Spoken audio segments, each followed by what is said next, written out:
vem à casa espírita, vamos aos segmentos religiosos que estão à nossa disposição, e se esquecer muitas vezes que a prática da caridade, aquilo que a gente desenvolve, é tão importante ou mais importante do que simplesmente o conhecimento teórico dos ensinamentos espirituais. Os ensinamentos teóricos, eles fazem parte de um contexto de conhecimento, mas se você não aplicar a prática, ou seja, não exercitar aquilo que os espíritos recomendam, insistem para que nós possamos fazer, para entrar nos processos de progresso espiritual, normalmente nós estamos praticamente marcando passo. Então vamos fazer aqui uma definição. Ministro, por favor. Primeiro.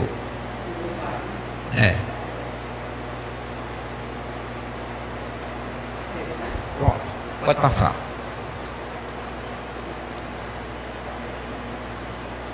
Vamos fazer aqui uma reflexão, está todo mundo dando para ver, né? O slide é bom porque vai acompanhando mais ou menos o que nós estamos fazendo dentro de uma sequência. Vamos fazer uma reflexão a respeito dessa frase que nós estamos encontrando aí na tela. Nenhum ser humano pode encontrar felicidade próximo ao sofrimento do outro. Aí já começa o primeiro chamamento. Se a gente está vendo constantemente sofrimentos e mais sofrimentos no mundo que nós estamos hoje, nós estamos distantes de sentir a verdadeira felicidade. Ou seja, nós só iríamos sentir uma felicidade quando nós estivéssemos praticamente vendo a felicidade do outro. Se a gente analisar isso do ponto de vista prático, a gente não fica feliz quando a gente vê alguém feliz, pelo menos é aquilo que nós queremos. Existem pessoas que têm desequilíbrios, descompassos espirituais de comportamento, que às vezes se sente bem com o sofrimento do outro.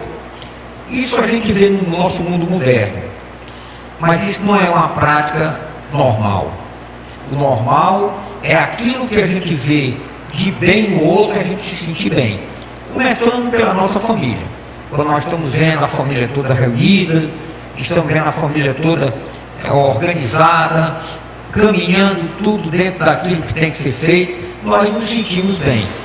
Então isso sai do nosso convívio familiar e vai de encontro aos nossos irmãos que muitas vezes a gente nem conhece, mas a gente sente essa necessidade. Então essa reflexão é sobre a felicidade, que tudo tem a ver com a compaixão. Conceitos espirituais. A felicidade só acontece se todos participarem. Então, o Livro dos Espíritos, na pergunta 920, o Espírito Kardec pergunta ao Espírito sobre exatamente essa questão. É possível que nós poderemos ser felizes nesse plano, partindo do princípio do que a Terra é um planeta de provas e expiações, é um planeta de sofrimento, de dores, é o vale de lágrimas, como chama a Igreja Católica, chorando nesse vale de lágrimas que é a Terra. A gente parte do princípio que nós não temos uma felicidade, mas o Espírito faz um consolo na resposta. Ele diz que nós podemos encontrar momentos de felicidade enquanto nós estamos caminhando em busca dela, porque todos nós queremos buscar essa felicidade. E quando se diz que a felicidade só acontece se todos participarem, é exatamente um reforço àquela situação que nós falamos anteriormente. Outro conceito espiritual.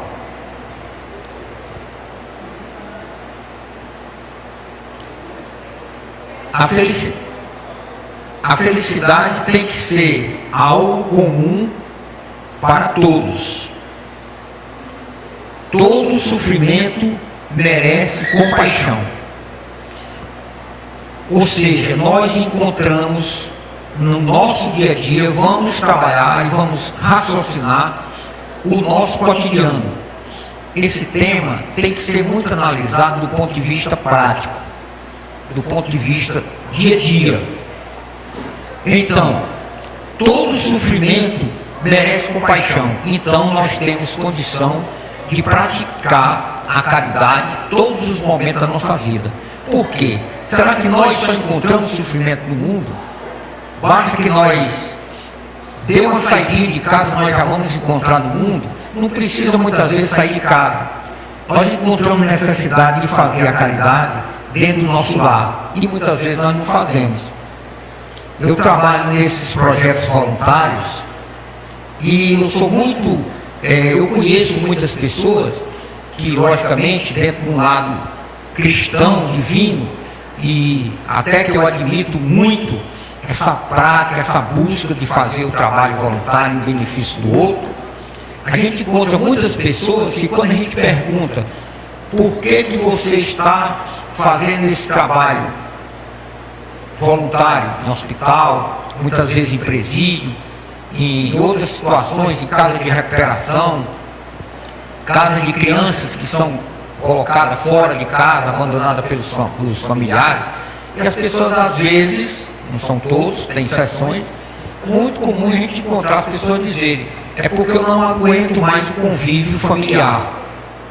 Ou seja, às vezes é um ambiente que se encontra tão desestruturado e está precisando de uma palavra de dentro do seio da família e que vai em busca de outro local e deixa o seu ambiente praticamente entregue à destruição.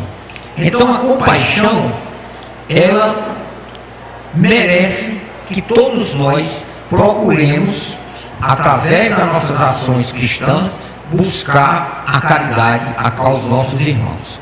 Pode passar. O que é ter pena? Tem três palavrinhas que se confundem muito: pena, piedade e compaixão. Todas essas três palavras, elas fazem parte do nosso dia a dia. Basta que a gente abra um canal de televisão e a gente vai ver no canal de televisão, principalmente essas televisões que o espaço 16% das 24 horas de programação que tem nas televisões, 16% é sobre violência. São dados estatísticos dos órgãos de segurança. Imagina, porque tem 24 horas. Se a gente abrir a televisão 24 horas e ficar mudando de canal, você vai encontrar 16 horas por dia só violência. Por que isso? Porque dá ibope. É só por isso. Os horários que acontecem mais esses programas policiais, aonde só trazem desgraça, miséria, violência, normalmente é o horário aonde as pessoas param para assistir, que por coincidência é o horário das refeições. Embora que, vez por outra, a gente dá encontro no Alto Albuquerque, nosso companheiro, confrade do movimento espírita, que escorrega às vezes um pouco daquele tema que ele está colocando e encaixa, às vezes, como vocês devem ter visto, já viram muitas vezes, ele encaixar alguma coisa que traz uma reflexão espiritual. E não diz que do pescoço para baixo é canela, como tem apresentador que diz isso, estimulando uma determinada violência. E ter pena, o que é pena? Vamos ver aqui no sentido prático.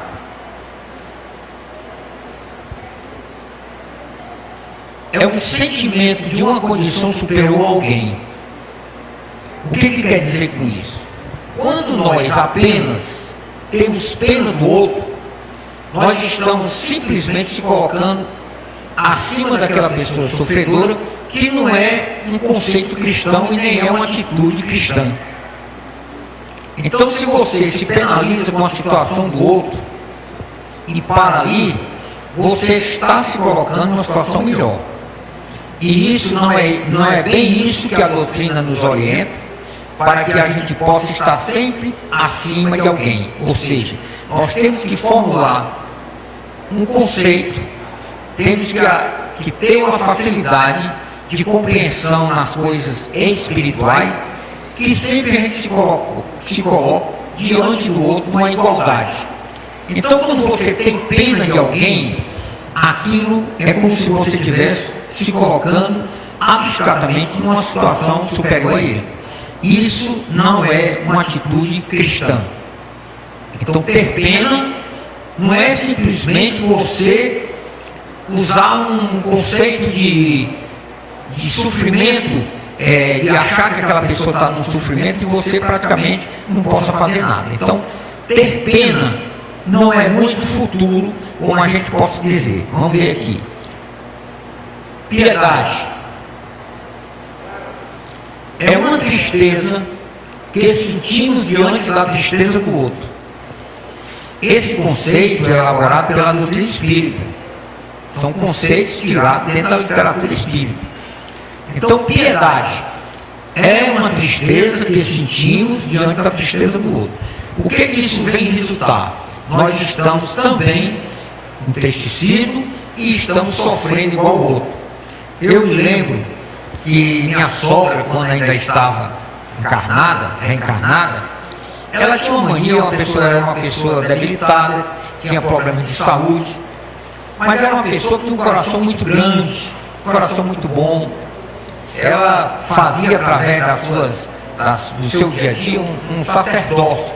Ela juntava pessoas na casa dela, pessoas às vezes que passavam pedindo no interior, e fazia normalmente ali, quando ela vivia praticamente só, ela fazia normalmente um almoço, já sabendo que ia ter gente para almoçar com ela.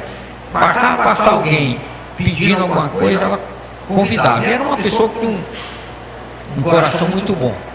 Mas ela também tinha uma grande dificuldade de conviver no mundo. Ela tinha problema de hipertensão.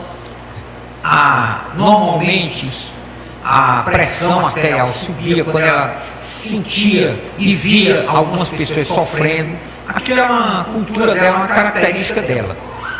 E ela tinha uma mania, volta aqui a falar dos programas, de assistir os programas policiais. E uma vez eu cheguei na sua casa e ela estava assistindo um programa e se acabando de chorar. E eu dizia, mas por que a senhora tem que estar chorando? Como é que pode acontecer um negócio desse? Ela vendo o programa e chorando. Então aquilo dali, ela disse que assistia porque tinha pena das pessoas. Ou seja, o sofrimento aumentava. Ao invés de se fazer alguma coisa, que é o que nós vamos ver em seguida, ela praticamente estava numa condição de que estava contribuindo para que aquele sofrimento se tornasse uma coisa mais forte no planeta, né? É uma tristeza que sentimos diante da tristeza do outro. Então, um sofre, o outro também sofre. A piedade apenas aumenta a quantidade de sofrimento no mundo. Isso do ponto de vista prático. Nós estamos falando do ponto de vista prático. Quando você sofre junto com o outro, isso você está contribuindo para que o sofrimento no mundo aumente. Ou seja, a característica que nós temos de energias negativas através de sofrimento, que sempre traz essa aura negativa, isso faz simplesmente crescer. Piedade, pode voltar um pouquinho. Pode voltar.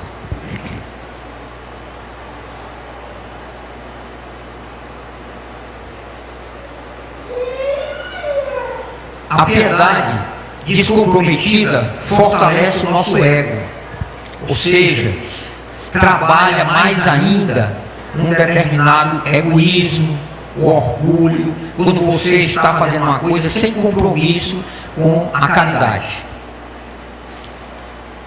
Compaixão é colocar-se incondicionalmente um ao lado do outro, sem qualquer julgamento ou situação. Aí é que nós começamos a trabalhar, a entender os conceitos cristãos. Então, a compaixão, o tema, a essência da compaixão. O que significa a compaixão para nós, dentro do ponto de vista cristão? É exatamente o estímulo da caridade ao outro.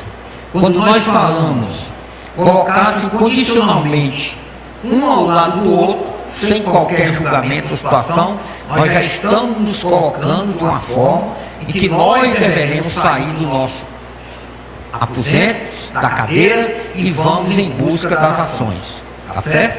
Vamos lá. Proporciona alívio. Quem nunca fez aqui, todos nós com certeza já participamos de alguma situação que quando nós praticamos uma caridade, como a gente fala na casa espírita, ou quando nós trabalhamos alguma coisa de bem, de benefício do outro, de um necessitado, de uma pessoa que nos procura em busca de um conforto, você não se sente aliviado, você sente aquela sensação de leveza espiritual, a sensação de missão cumprida dentro do seu ponto de vista espiritual, cristão. Chico Xavier diz uma frase que eu gosto muito de colocar quando a gente tem, porque todos nós temos missão, todos nós estamos aqui com missão. Muitas vezes a gente termina essa reencarnação e não descobre, mas porque também não procurou. Eu estava fazendo uma palestra uma vez e falando a respeito dos trabalhos que nós desenvolvemos.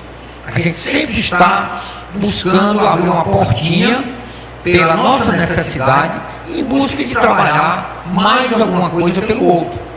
E o resultado de tudo isso, eu posso dizer para vocês que eu tenho um pouco dessa experiência de trabalhar voluntariamente, que é um trabalho que é muito gratificante, de crescimento espiritual, que quando a gente conclui uma missão de estar dentro de um hospital, estar dentro de um presídio, às vezes fazendo uma palestra para dependentes químicos, quando você conclui aquele trabalho, você sente uma sensação de paz, de leveza, e aí vem encaixar exatamente com aquilo que Chico Xavier diz: a missão cumprida é a melhor maneira de se fazer da sua consciência o mais alto lugar de repouso.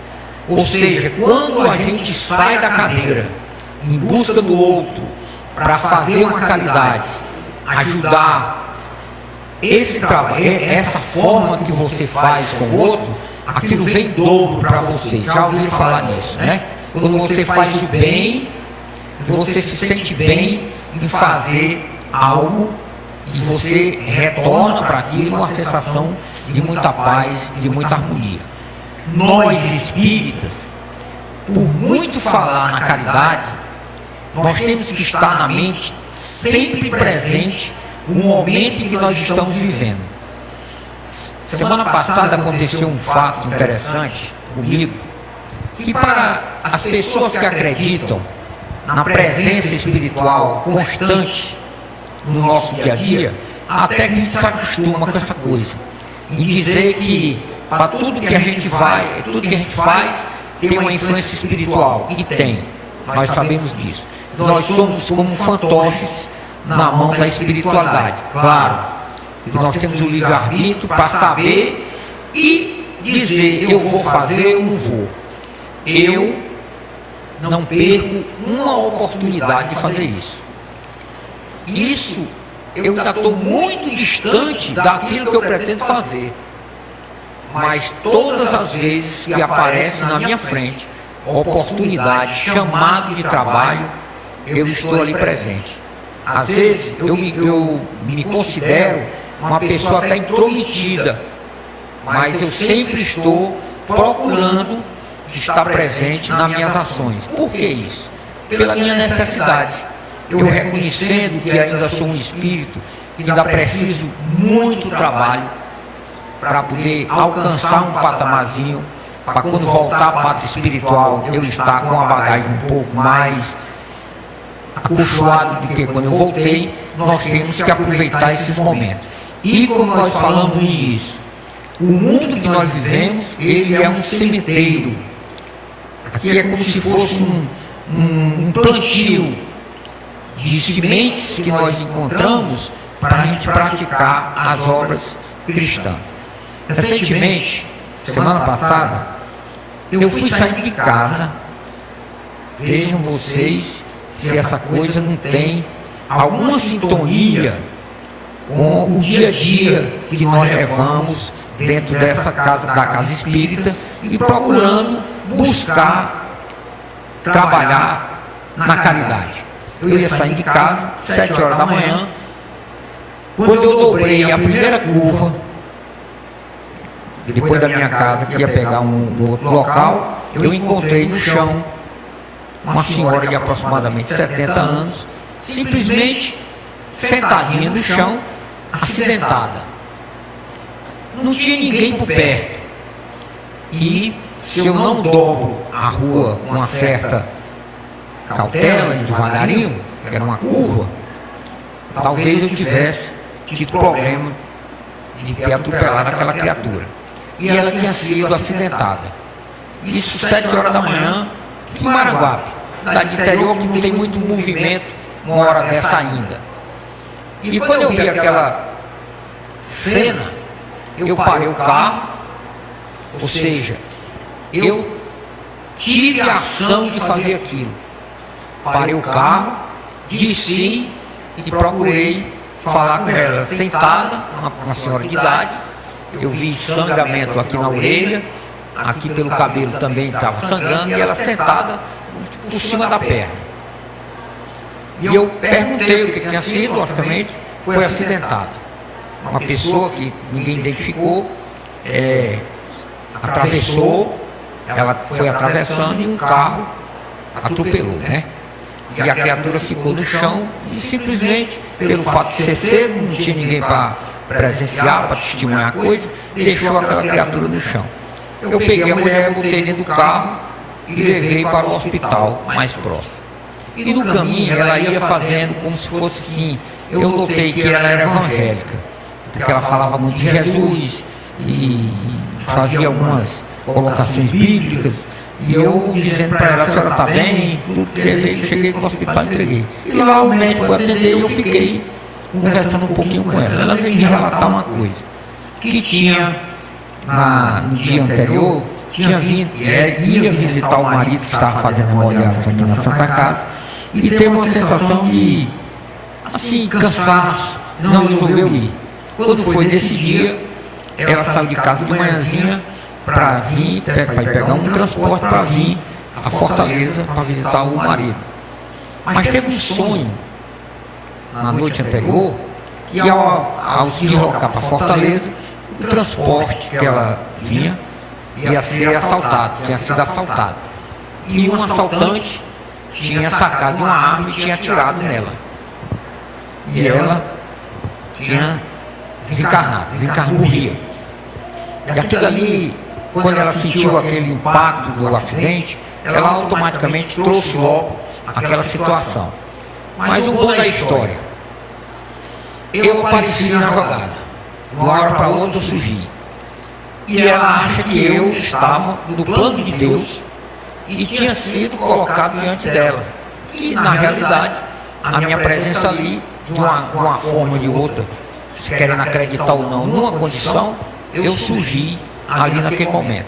Acolhi, levei ao hospital, depois que ela foi atendida pelo médico, eu a conduzi até a sua casa, e quando eu cheguei lá, ela me apresentou a família, né, que eu tinha feito aquela caridade a ela, porque a criatura estava no chão, a mercê de alguém que passasse ali. E ontem me levou para fazer um testemunho na igreja dela.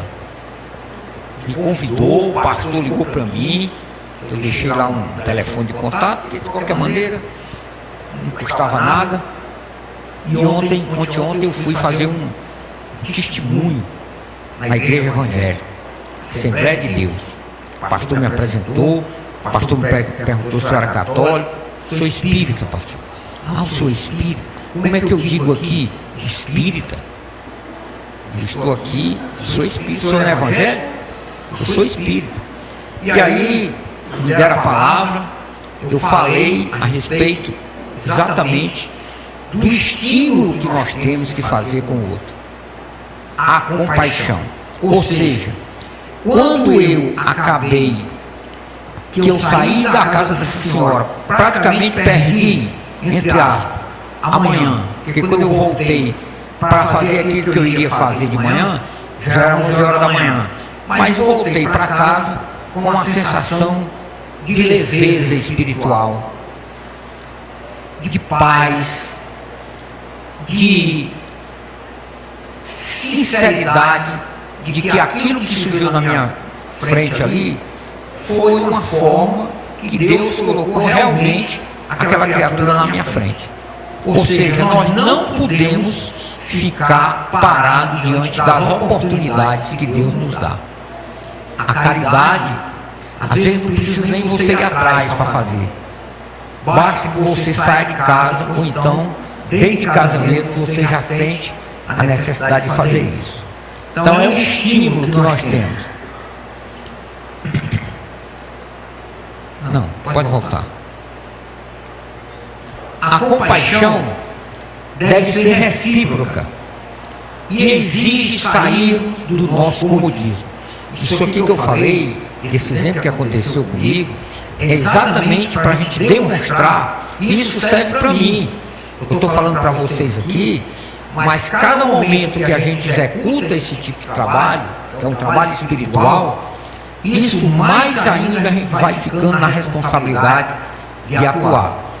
E exige que nós saia do comodismo, que muitas vezes a gente vê aquela situação, pode ajudar, pode fazer alguma coisa e não faz pela questão do comodismo. Porque eu podia muito bem naquele momento ter passado, ter saído, ia resolver minhas coisas, que eu já tinha planejado alguma coisa para trabalhar, mas a missão, o chamamento cristão fala muito mais alto. É um estímulo que nós temos no nosso dia a dia para que a gente possa fazer isso. Quando a gente conclui um trabalho desse, a gente começa a perceber a responsabilidade que nós temos diante da nossa vida, quando a gente quer realmente progredir espiritualmente. A compaixão vale em relação aos animais, por isso seja talvez a mais universal de nossas virtudes. Francisco de Assis, pode. Isso aí é frase de Francisco de Assis. Mude um pouquinho. Não, tá bom. Essa frase que nós vimos aí serve também para os nossos irmãozinhos, os animais. Eu tenho uma paixão muito grande pelos animais, que é a natureza que nós precisamos também para aliviar muitas vezes o nosso sofrimento. Fatos da compaixão. Como é que Jesus estimulou que nós fizéssemos essa compaixão aos nossos irmãos? Primeira coisa, ver a pessoa. Logicamente, a gente identifica a criatura. Segundo, não. Está com o dedo muito excessivo aí, viu, Chiquinho? Né? Não. Pronto.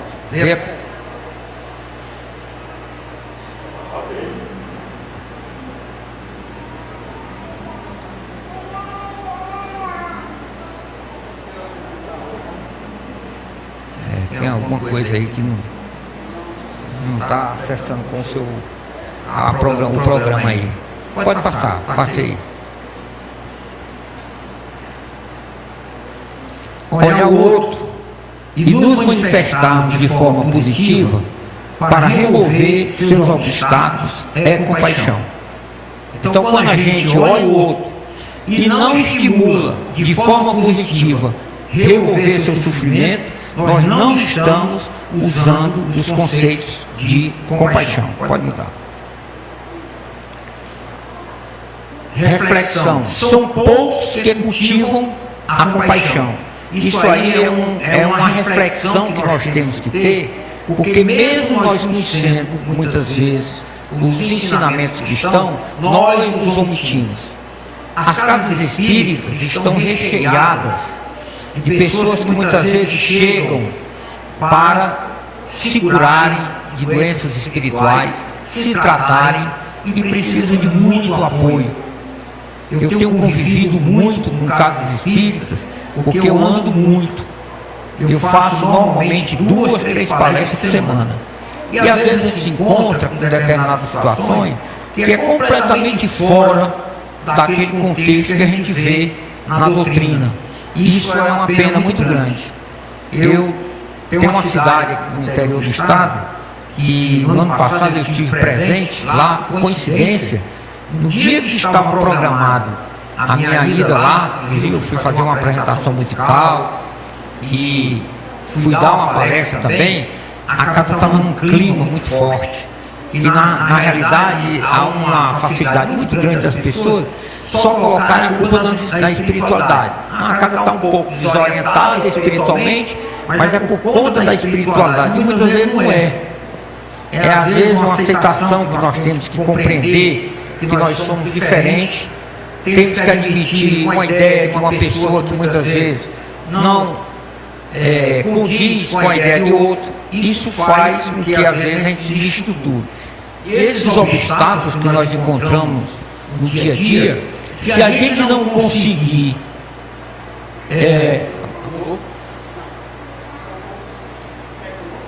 pode dar. Tá.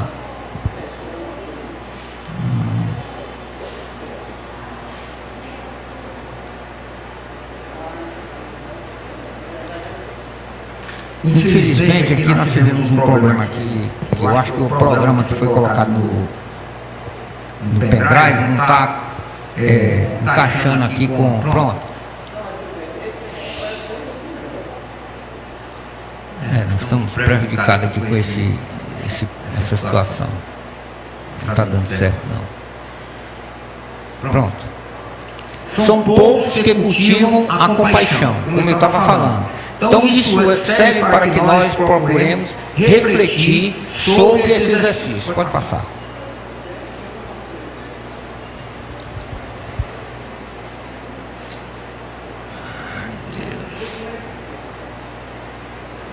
Pronto, pode passar. Isso aqui, pessoal, é uma mensagem que foi dita por Samuel, que é o mentor espiritual no nosso trabalho. A compaixão é uma forma de Deus se manifestar através de nós, em busca do socorro de uma alma que necessita de amor. Vamos repetir isso aqui. A compaixão é uma forma de Deus se manifestar através de nós, em busca do socorro de uma alma que necessita de amor. O sofrimento do espírito, necessário à sua evolução, faz com que o ser humano, através da compaixão, sintonize o verdadeiro amor incondicional em busca de sua felicidade. Essa mensagem traduz toda essa passagem que nós fizemos aqui. Ou seja, nós temos que estimular, através do amor, o verdadeiro trabalho incondicional em busca da nossa felicidade. Então, a compaixão tudo tem a ver com a felicidade que nós buscamos. Tá bom? Nós queremos concluir pedindo desculpas pelo fato de não ter sido bem trazido na sequência. Vamos falar isso aqui. Os fatos da compaixão. Ver a pessoa, perceber o sofrimento, tá certo? A gente identifica, percebe o sofrimento, sente o apelo do sofredor, que muitas vezes não precisa nem falar. A própria energia que chega até nós vem através da nossa sensibilidade. Às vezes, as pessoas veem o sofrimento do outro e se tornam altamente insensíveis. Mas quem trabalha a sensibilidade, a sua sensibilidade, não precisa nem que ninguém fale. Basta que você olhe e automaticamente você sente essa necessidade através do apelo. Sofrer com o homem, agir em favor da necessidade e comover-se espiritualmente. Esses fatos que nós colocamos aqui é como você pode identificar exatamente o trabalho naquilo que você vai fazer na parte do desenvolvimento da compaixão. Então, ver a pessoa, perceber o sofrimento, sentir o apelo do sofredor, sofrer com o homem, agir em favor do necessitado, comover-se espiritualmente. Então, eu queria concluir como eu falei aqui, pedir desculpa por algum esse incidente, pequeno incidente que aconteceu aqui, e fico à disposição alguma pergunta se vocês quiserem fazer, e deixo aqui uma reflexão para vocês. Procure aprofundar mais um pouquinho a leitura sobre a compaixão, para que vocês possam tirar mais algumas dúvidas e se envolver mais com esse trabalho espiritual de caridade. Muito obrigado.